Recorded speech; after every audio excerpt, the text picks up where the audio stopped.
والسلام على من لا نبي بعده أما بعد فأعوذ بالله من الشيطان الرجيم بسم الله الرحمن الرحيم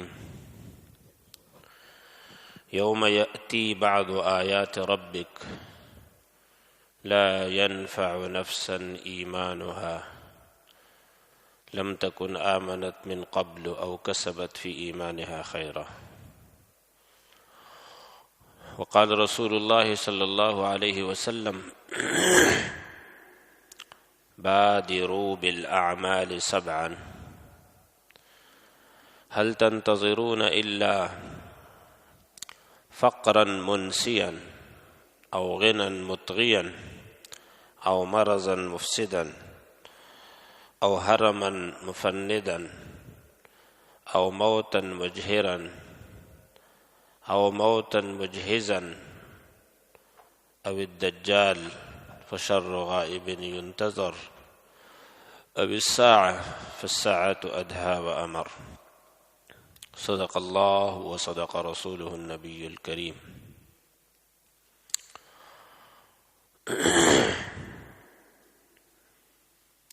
آیت کریمہ کا جو حصہ پڑھا گیا، اللہ تعالیٰ اس میں فرماتے ہیں جس دن اللہ تعالیٰ کی کچھ آیات آئیں گی تو پھر کسی انسان کو اس کا ایمان نفع نہیں دے گا جس نے اس سے پہلے ایمان نہیں لایا، یا اس سے پہلے اس نے ایمان کی حالت میں کوئی اچھا عمل نہیں کیا تو اب اس کو ایمان نفع نہیں دے گا۔ علماء کرام اور مفسرین فرماتے ہیں کہ اس آیت کریمہ میں جن آیات کا، جن نشانیوں کا ذکر ہے، ان سے خاص طور پر ایک تو دجال کا خروج مراد ہے، جب دجال آئے گا، اور ایک اس سے مراد یہ ہے کہ جب دابۃ الارض نکلے گا، یاجوج ماجوج نکلیں گے اور سورج مغرب سے طلوع ہوگا،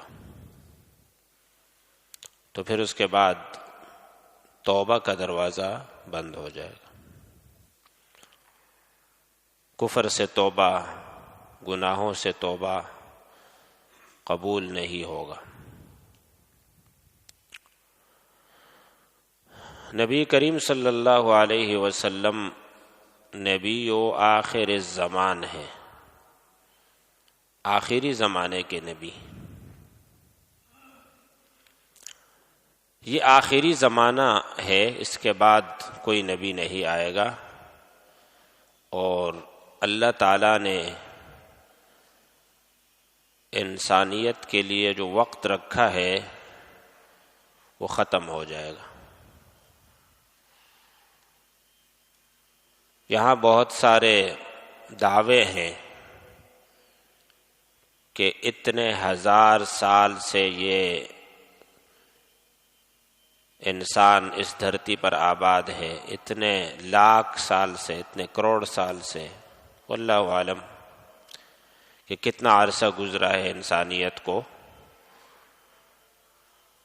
یہ علم کسی کے پاس، پورا علم کسی کے پاس نہیں ہے، اور نہ اس کی ضرورت ہے، لیکن انسانیت کا کتنا وقت باقی ہے یہ بات اس طرح تو کسی کو نہیں معلوم کہ اتنے 100 سال باقی ہے، اتنے 1000 سال باقی ہے، جیسے کچھ دعوے اس سے پہلے لوگوں نے کیے ہیں کہ 15ویں صدی میں قیامت قائم ہوگی۔ یہ دعوے بے بنیاد ہیں۔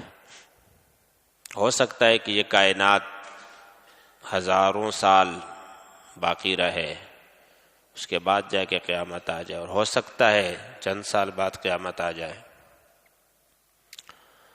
لیکن ظاہر ہے کہ جو آدمی پیدا ہوا ہے وہ جیسے مرے گا اس کی تو قیامت قائم ہو گئی۔ اس کو کیا فرق پڑتا ہے اگر 50,000 سال بعد قیامت قائم ہوتی ہے یا 50 دن بعد قائم ہوتی ہے؟ اس کے تو مرنے کے ساتھ ہی حساب کتاب شروع ہو گیا، سوال جواب شروع ہوگا، منکر نکیر سوال کریں گے، اور اس کے بعد اچھا ہوگا یا برا ہوگا وہ شروع ہو جائے گا۔ ٹھیک ہے کہ جنت اور جہنم میں جانے کا اور اللہ کے سامنے روبرو براہ راست حساب کتاب تو یوم الحساب کو ہوگا، لیکن اللہ ہی کی طرف سے فرشتے تو سوال جواب قبر میں کریں گے، اور اس کے بعد ثواب بھی شروع ہوگا، عذاب بھی شروع ہوگا۔ اسی لیے صحابہ کرام موت اور قبر سے بہت ڈرتے تھے، اور جب قبر کی بات آتی تھی تو رونے لگتے تھے۔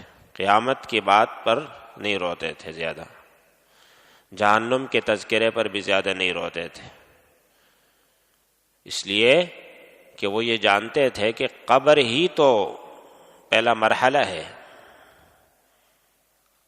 قبر کی فکر نہ ہو اور جہنم سے ڈر ہو، یہ کیسے ہو سکتا ہے؟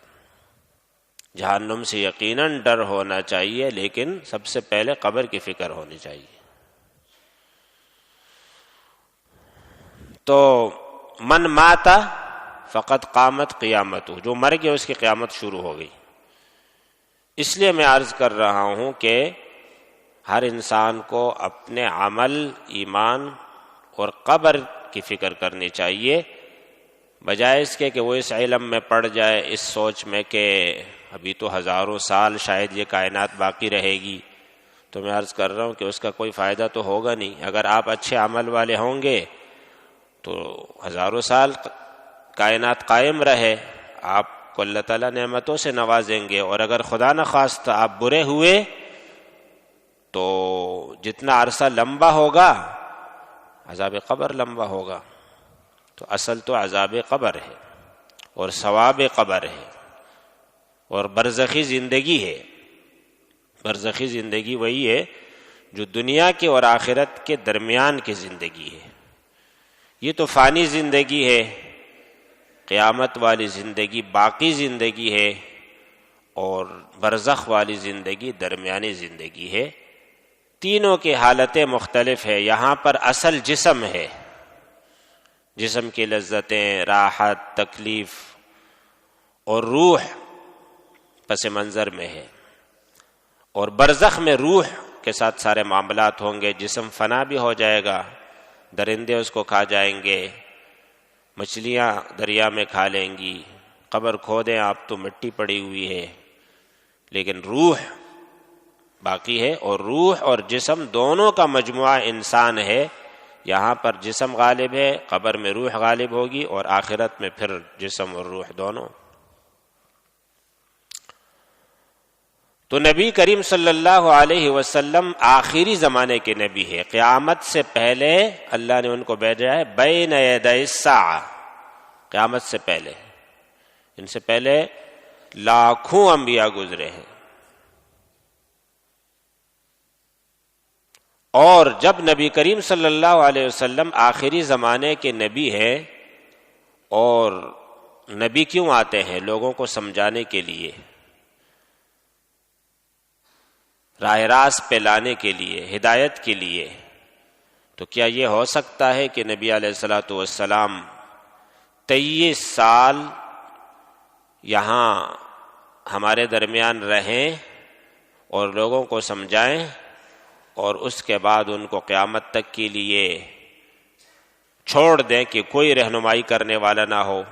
یہ تو پھر نبی آخر الزمان نہیں ہوئے۔ آخر الزمان تو اب ہے لیکن نبی نہیں ہے۔ تو اس لیے نبی کریم صلی اللہ علیہ وسلم نے آ کر ایسا دین بیان کیا کہ جیسے ابو بکر کے سامنے پورا دین بالکل واضح شکل میں موجود تھا، 15ویں صدی کے ایک مسلمان کے سامنے بھی اسی طرح دین محفوظ ہے اور اسی شکل میں موجود ہے، کوئی چیز چھپی ہوئی نہیں ہے۔ نبی علیہ السلام نے فرمایا میں نے کھلے واضح راستے پر تمہیں چھوڑ دیا ہے، لیلھا کنہارھا، وہاں رات دن کا بالکل واضح طور پر پتہ چلتا ہے اچھے برے کا، اور یہ سلسلہ قیامت تک رہے گا۔ قیامت کے قریب جا کر اللہ تعالیٰ قرآن کے الفاظ کو اٹھائیں گے، اس سے پہلے قرآن رہے گا، علم اٹھایا جائے گا علماء کی شکل میں، اچھے بڑے متقی علماء اٹھائے جائیں گے، لیکن علم باقی رہے گا، قیامت تک رہے گا۔ یہ نبی علیہ الصلوۃ والسلام کے نبی و آخر الزمان ہونے کا مطلب ہے۔ تو قیامت تک جو کچھ ہوگا وہ بھی آپ صلی اللہ علیہ وسلم نے امت کو بتا دیا۔ اور ایک حدیث میں آتا ہے کہ حضرت آدم علیہ السلام سے، یعنی پہلے انسان سے قیامت تک جو وقت ہے اس میں دجال سے بڑا کوئی شر نہیں آیا ہے۔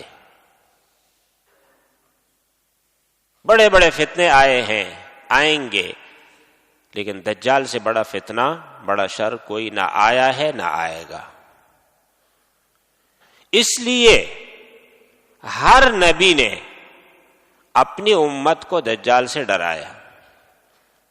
ما من نبی الا وقد انذرہ قومہ، ہر نبی نے ڈرایا ہے کہ دجال آئے گا، کہیں تمہارے ایمان کو نقصان نہ پہنچائے، کہیں تمہیں کفر میں داخل نہ کر دے، کہیں تم اس کے فتنے میں پڑ کر ایمان کی دولت گنوا نہ دو۔ اور نبی علیہ السلام نے بھی ڈرایا، اور سب سے زیادہ ڈرایا، اس لیے کہ ہر بعد میں آنے والے نبی کے زمانے میں دجال کا آنا زیادہ متوقع ہے۔ نبی علیہ السلام تک تو نہیں آئے، اب بعد میں یقیناً آئیں گے، امت محمدیہ میں آئیں گے، تو آپ علیہ السلام نے سب سے زیادہ اس کا ذکر کیا۔ متواتر حدیثوں میں دجال کا ذکر آیا ہے، قرآن میں نہیں آیا ہے۔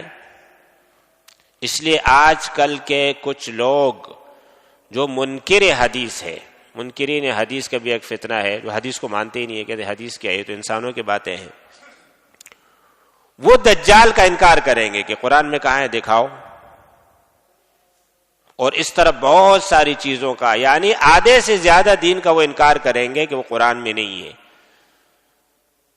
لیکن ہمارا عقیدہ یہ ہے اہل سنت والجماعت کا، جو سواد اعظم ہے یعنی امت مسلمہ کی اکثریت، ان کا عقیدہ یہ ہے کہ دجال آئے گا اور یقیناً آئے گا، اور دجال کا ذکر نبی علیہ السلام نے اس کثرت سے فرمایا ہے کہ اس کا انکار ناممکن ہے۔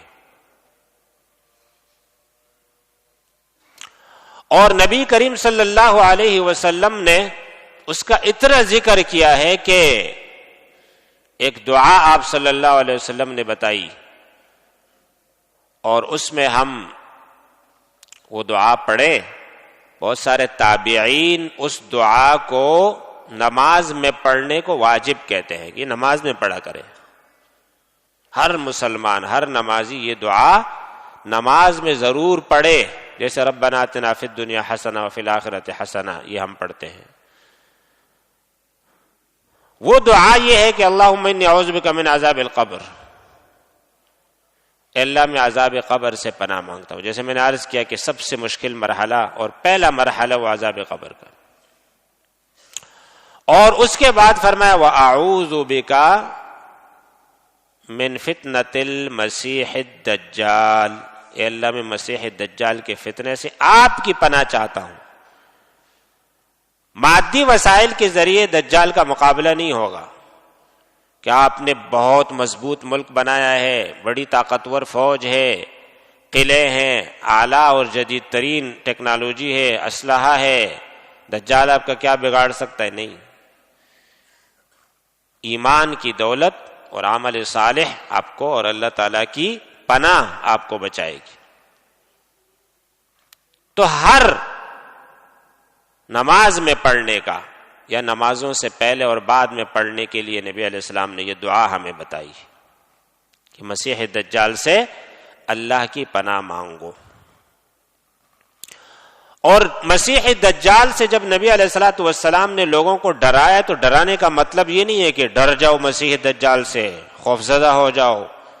ڈرانے کا مطلب یہ ہے کہ اس کے بارے میں بتایا کہ بھئی دجال تمہارے ذہن میں رہنا چاہیے، دجال آئے گا، دجال سے تمہارا سامنا ہو سکتا ہے، دجال کو پہچاننے کی ضرورت ہے.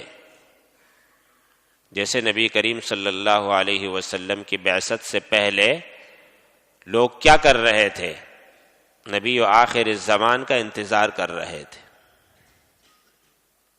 اور پوچھتے تھے کہ جس آدمی نے نبوت کا دعویٰ کیا ہے اس کا نام کیا ہے، اس کا چہرہ مبارک کیسا ہے، لوگوں کا اس کے ساتھ برتاؤ کیا ہے، وہ آگے بڑھ رہے ہیں یا رکے ہوئے ہیں، وہ سچے ہیں یا جھوٹ بھی بولتے ہیں، وہ جنگیں لڑتے ہیں نہیں لڑتے، ایک ایک چیز کے بارے میں.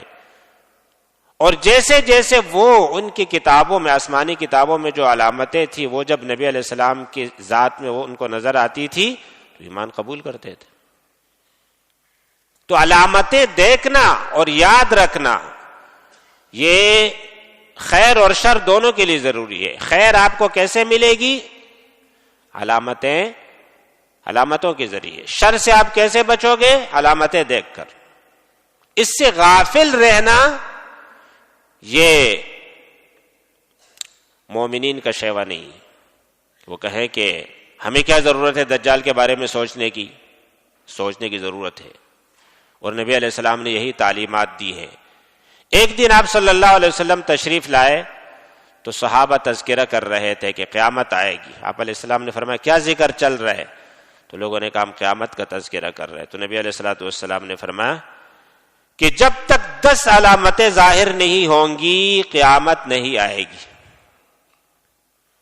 اور ان میں ایک آپ علیہ السلام نے دجال کا ذکر کیا، دابۃ الارض کا ذکر کیا، سورج کے مغرب سے نکلنے کا مشرق کے بجائے اس کا ذکر کیا. اور اس کے علاوہ آپ صلی اللہ علیہ وسلم نے یہ بھی فرمایا کہ 3 مرتبہ اللہ تعالی انسانوں کو زمین میں دھسائیں گے، مغرب میں، مشرق میں اور جزیرۃ العرب میں. وہ سارے لوگوں کو پتہ چلے گا کہ اتنے لوگوں کو اللہ نے زمین میں دھسائے. قیامت کی علامت ہوگی.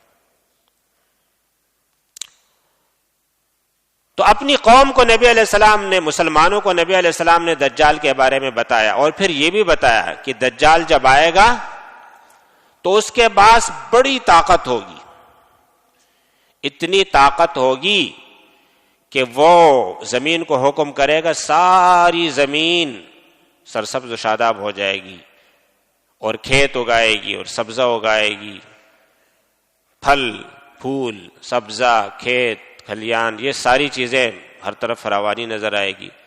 پھر وہ آسمان کی طرف اشارہ کرے گا، آسمان بارش برسائے گا. پھر ایک آدمی آئے گا اور اس سے جھگڑے گا کہ تم باطل ہو، تو وہ کہے گا کہ میں اس آدمی کو مار دیتا ہوں. اشارہ کر دے گا، وہ مر جائے گا. پھر وہ اشارہ کرے گا، وہ اٹھ جائے گا، کہے گا اب مجھے خدا مانتے ہو یا نہیں. خدائی کا دعویٰ کرے گا، الوہیت کا دعویٰ کرے گا. پہلے بادشاہ ہونے کا دعویٰ کرے گا، پھر نبی ہونے کا دعویٰ کرے گا، پھر آخر میں خدا ہونے کا دعویٰ کرے گا اور کہے گا یہی تو خدائی ہے. اس ایمان والے کو جب وہ مار کر زندہ کرے گا تو وہ اٹھ کے کہے گا کہ اب تو مجھے پہلے سے بھی زیادہ یقین ہو گیا ہے کہ تم دجال ہو، اب مجھے مار کے دکھاؤ. تو وہ پھر اس کو موت نہیں دے سکے گا. تو نبی علیہ الصلوۃ والسلام نے یہ بتا دیا کہ سارا کچھ ہوگا لیکن تمہیں بڑی آزمائش ہوگی، لیکن تم نے اپنے ایمان پر رہنا ہے اور اس کو خدا نہیں ماننا ہے. اور 3 گروہ ہوں گے. ایک تو وہ آئے گا جو اس کی تصدیق کرے گا کہ یہی ہمارا خدا ہے، یہی سب کچھ ہے. اور ایک وہ آئے گا کہ جو شش و پنج میں ہوگا لیکن اس کے ساتھ ہوگا. اور تیسرا فرقہ اور طبقہ وہ ہوگا جو اس کا انکار کرے گا اور اس کی تکذیب کرے گا، وہ مومنوں کا طبقہ ہوگا۔ تو نبی کریم صلی اللہ علیہ وسلم نے یہ بھی بتایا کہ وہ قد کا چھوٹا ہوگا اور اس کی ٹانگوں کے درمیان فاصلہ ہوگا، جو وہ چلے گا تو قدم یوں رکھے گا، قریب قریب نہیں، اور اس کی ایک آنکھ ہوگی اور وہ بھی باہر کو ابھری ہوئی ہوگی، اور اس کے ماتھے پہ کاف فا را لکھا ہوگا۔ یہ چیزیں ایمان والے دیکھ سکیں گے، جن کو اللہ نے فتنے میں اور عذاب میں ڈالنا ہوگا ان کو یہ چیزیں نظر نہیں آئیں گی۔ نبی کریم صلی اللہ علیہ وسلم کو اللہ نے جو علم دیا وہ آپ نے امت کو دیا، اور خود آپ صلی اللہ علیہ وسلم اپنے زمانے میں بھی دجال کے خروج کا آپ کو گمان تھا کہ شاید میرے زمانے میں دجال نکلے گا۔ چنانچہ ایک دن مشہور ہوا کہ آپ کے زمانے میں ایک آدمی ہے اور وہ عجیب و غریب ہے، غیب کی باتیں بتاتا ہے اور بہت ساری چیزیں اس میں ہے۔ اس کا نام تھا ابن سیاد، نام اس کا سائد تھا یا صافی، اور ابن سیاد اس کو کہا جاتا تھا۔ تو نبی علیہ السلام حضرت عمر کے ساتھ ان کے پاس چلے گئے کہ دیکھوں کہ وہ دجال موعود ہے، مسیحی دجال ہے یا کوئی اور ہے، اور اس کی کیا صورتحال ہے۔ جب گئے نبی علیہ الصلوۃ والسلام تو ان سے کہا کہ تم کون ہو؟ اس نے کہا کہ میں ابن سیاد ہوں۔ کہا کہ مجھے نبی مانتے ہو؟ کہا امیین کا نبی مانتا ہوں، اشہد انک نبی الامیین، رسول الامیین، ان پڑھ لوگوں کا نبی۔ سچ بھی ہے کہ آپ علیہ السلام کی بعثت ان پڑھ لوگوں میں ہوئی، جھوٹ اس معنی میں ہے کہ آپ صرف ان کے نبی ہے، جیسے بہت سارے لوگ اس بنا پر کافر ہے کہ وہ کہتے ہیں محمد عربوں کے نبی ہوں گے، ہمارے تو نہیں ہیں۔ انہوں نے بھی یہی کہا۔ پھر اس نے کہا کہ آپ مجھے رسول مانتے ہیں؟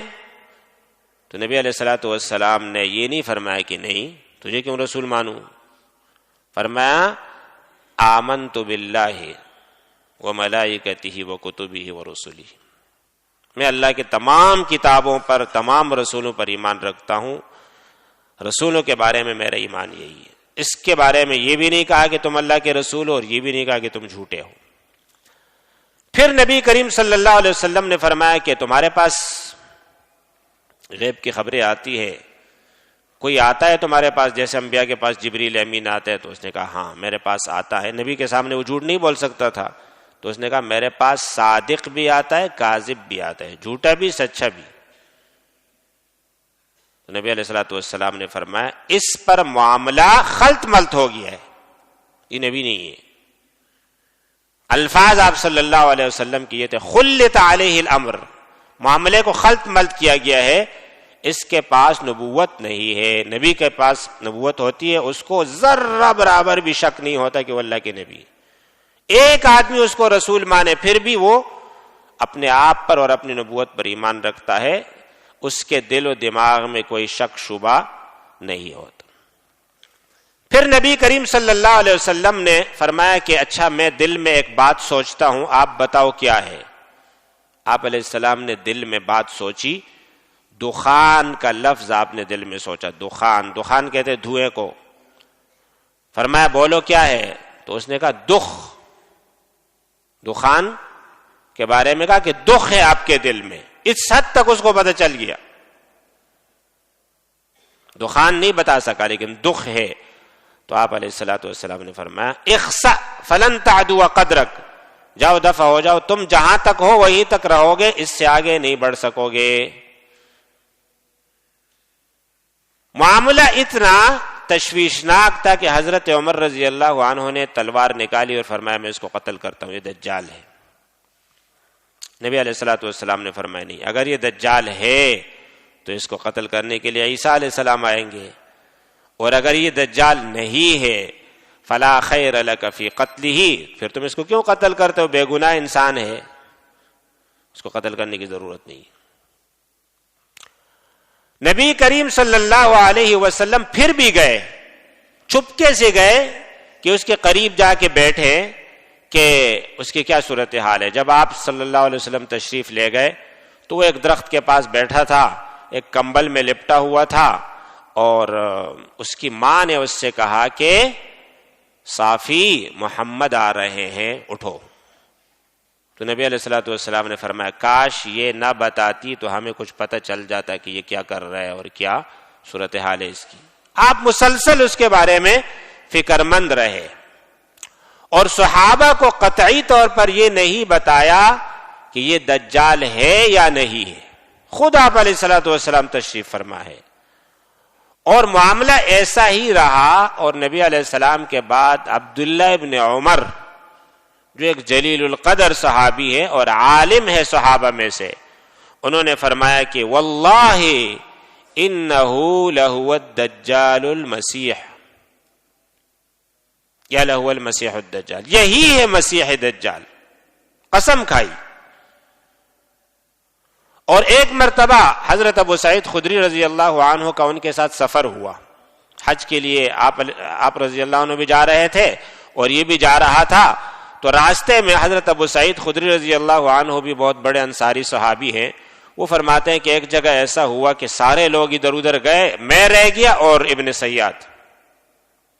تو ابن سیاد نے مجھ سے کہا کہ میرا دل چاہتا ہے کہ کسی بڑے درخت میں رسی لٹکا دوں اور اپنے گلے میں ڈال دوں اور خودکشی کر لوں, اس لیے کہ لوگ مجھے دجال کہتے ہیں, مجھے بڑی کوفت ہوتی ہے, بڑی تکلیف ہوتی ہے, بہت تنگ کیے لوگوں نے. پھر حضرت ابو سعید خدری سے کہا کہ آپ انصار کی تو ساری زندگی نبی علیہ السلام کے ساتھ گزری ہے, آپ نے تو ہمیشہ نبی علیہ السلام کو سنا اور آپ پھر بڑے علم والے بھی ہیں, کیا آپ نے نبی علیہ السلام سے یہ نہیں سنا کہ دجال کافر ہوگا جبکہ میں مسلمان ہوں, اور دجال کی کوئی اولاد نہیں ہوگی جبکہ آپ جانتے ہیں میرے 2 بیٹے ہیں, اور دجال مکہ اور مدینہ میں نہیں جا سکے گا جبکہ میں آپ کے ساتھ مدینہ سے مکہ حج کے لیے جا رہا ہوں, مکہ میں مدینہ میں ہوں اور مکہ جا رہا ہوں, تو پھر میں کیسے دجال ہوا. تو یہاں تک تو ابو سعید خدری رضی اللہ عنہ کو اندازہ ہوا کہ دجال نہیں ہے. تو فرمایا کہ آپ اس کے بارے میں کیا جانتے ہیں. تو دجال نے کہا, ابن سیاد نے کہا کہ واللہ, اللہ کی قسم, میں جانتا ہوں کہ دجال اب کہاں ہے, اس کی جائے ولادت کہاں ہے, اور اس کے بارے میں ساری چیزیں مجھے معلوم ہیں. حضرت ابو سعید خدری نے فرمایا اللہ تجھے تباہ کر دے کہ تیری کوئی بات سمجھ میں نہیں آتی. ایک طرف تم جو بات کرتے ہو اس سے اندازہ ہوتا ہے کہ تم دجال نہیں ہو, دوسری طرف پھر کہ دجال ہے بھی, اس کی ولادت بھی ہوئی ہے, تم اس کے بارے میں سارا کچھ جانتے ہو, تو تم تو اپنے بارے میں سارا کچھ جانتے ہو, شاید تم ہی دجال ہو. یہ باتیں ہوئی. اس آدمی کا تاریخ میں لکھا ہے کہ حرہ کے موقع پہ, یعنی جب یزید ابن معاویہ حکومت تجھ کو ملی اور مدینہ منورہ پر ایک دن اس نے چڑھائی کی, اس کو کہتے ہیں یوم حرہ. حرہ کے جنگ کے موقع پہ وہ آدمی غائب ہو گیا. بہت سارے لوگ کہتے ہیں کہ وہ اصفہان چلا گیا. اصفہان ایران کا ایک شہر ہے. اور دجال کے بارے میں بھی نبی علیہ السلام نے فرمایا کہ دجال کا خروج اصفہان سے ہوگا, اور اس کے ساتھ وہاں کے 60,000 لوگ نکلیں گے جو اس کے پیروکار ہوں. اس لیے علماء نے فرمایا کہ یہ شاید دجال حقیقی تو نہیں تھا, لیکن شیطان نے دجال کی ایک شکل اختیار کر لی تھی اور آ گیا تھا, یا اس انسان کے اندر جن کے طور پر شیطان موجود تھا اور لوگوں کو گمراہ کرنے کے لیے تھا, اور یا پھر یہی دجال تھا, وہ اصفہان میں چلا گیا ہے اور اس کا خروج اسی وقت پر ہوگا. ایک دن نبی کریم صلی اللہ علیہ وسلم منبر پر تشریف لائے اور ہنستے ہوئے آئے. فرمایا آؤ بھائی, جو جہاں بیٹھا ہے وہی بیٹھا رہے, اٹھے نہیں. اور پھر فرمایا کہ میں کوئی خوشخبری نہیں سنانے آیا ہوں, کوئی ڈرانے بھی نہیں آیا ہوں, لیکن آج ایک بہت عجیب واقعہ سنانے آیا ہوں آپ. فرمایا کہ تمیم داری رضی اللہ عنہ, جو ایک صحابی ہے, تمیم داری یہ نصرانی تھا, اور وہ آیا ہے اور مسلمان ہوا ہے, میرے ہاتھ پہ بیعت کی ہے.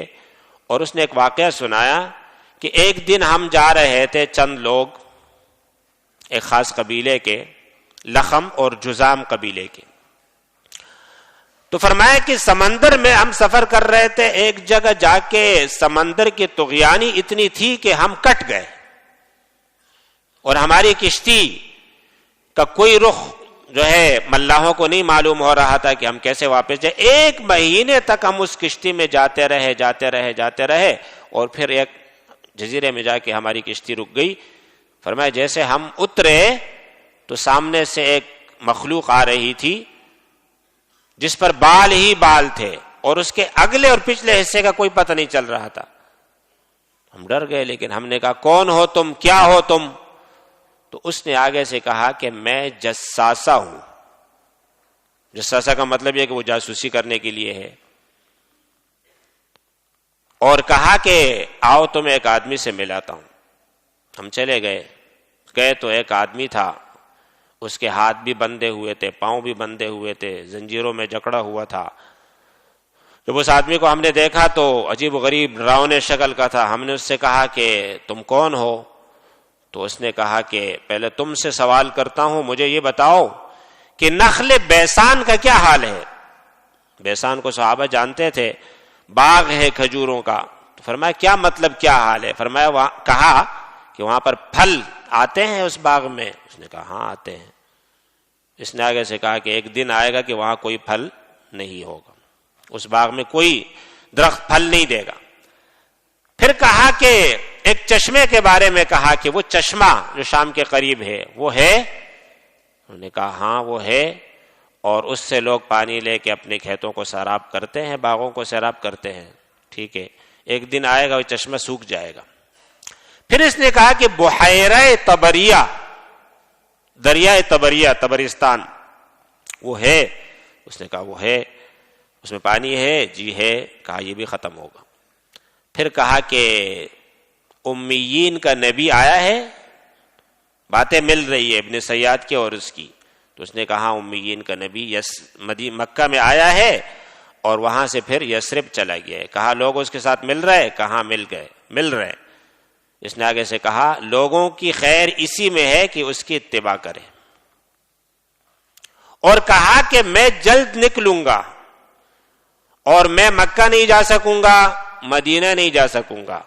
مکہ کے ساتھ، مدینہ کے ساتھ دروازوں پر 2 فرشتے کھڑے ہوں گے تلوار ہاتھ میں لے کے، وہ مجھے اندر جانے نہیں دیں گے۔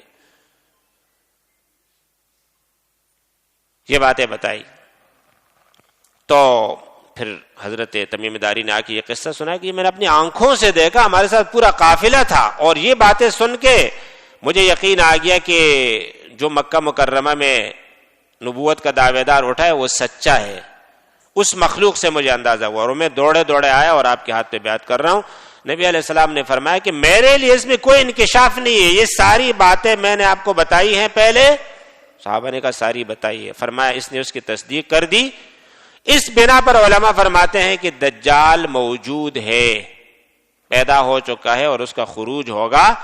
تو بہرحال مسلمانوں کا یہ ایک مضبوط عقیدہ ہے، ہمیں یہ عقیدہ رکھنا ہے کہ دجال کا خروج ہوگا، بہت بڑا فتنہ ہوگا، اور اس سے بچاؤ وہ ایمان اور عمل کے بدولت ممکن ہے، اور اس ساری مادی طاقتیں اس کے پاس ہوں گی، اور مادی طاقتوں پر یقین رکھنے والے بھی اس کے ساتھ ہوں گے، لیکن اس کے مقابلے میں ایمان والے ہوں گے۔ اور ایمان والے بچیں گے کیسے؟ استعاذہ کی دعا پڑھے، سورہ کہف کی ابتدائی 10 آیتیں پڑھے، اور ہمیشہ اس کا تذکرہ کرتے رہیں تو اللہ تعالیٰ ان کی حفاظت فرمائیں گے۔ فتنوں کے اس زمانے میں جہاں اور بہت سارے فتنے سامنے آ رہے ہیں اور مسلمانوں کو اس کے بارے میں علماء قرآن اور حدیث کی تعلیمات بتاتے ہیں، دجال کا تذکرہ عموماً کم سننے کو ملتا ہے، حالانکہ سب سے بڑا فتنہ ہے۔ تو اس لیے ان چند حدیثوں کو آپ کے سامنے ذکر کیا گیا۔ اللہ تعالیٰ عمل کی توفیق عطا فرمائے۔ وآخر دعوانا الحمدللہ رب العالمین۔